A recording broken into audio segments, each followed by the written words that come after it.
live on June 17th. Yes, 2019. I say that because if you're watching this at any other time or in any other state, you have to see if what I'm saying applies, that it hasn't been changed, that it also applies in your jurisdiction if you're outside of New Jersey. My daily tip is intended to take an issue that comes up often for my clients, try to boil down a really simple piece of advice to help you along. Today is about an annulment and whether or not you can get one in New Jersey. And while technically the answer is yes, of course New Jersey does recognize an action for an annulment, the reality is you probably will not get one.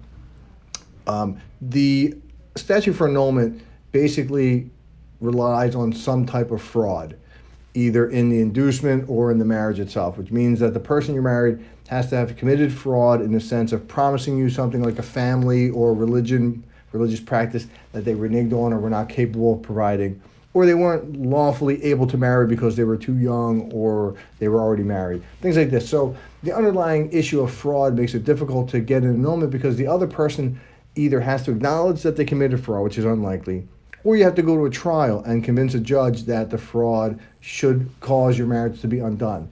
Because most divorces don't go to trial, or most cases don't go to trial, judges will strongly urge you in the direction of a divorce in lieu of the annulment because it's easier and faster, would save you a lot of time and money. So if you want an annulment, be prepared for a very extensive cost of litigation. If that is something you're prepared for, then my answer would be yes, you could try for the annulment, but you need to prove the fraud. I hope that helps you. If it does, please give a like and share the video so that others get to see it. You can subscribe and click on notifications so that you get most messages in the future when I sign on. I will not be on tomorrow, June 18th, because I'm going to be on trial, but I will be back Wednesday. So if there's something that you want to see, send me a message and I'll try to cover it for you. Thank you.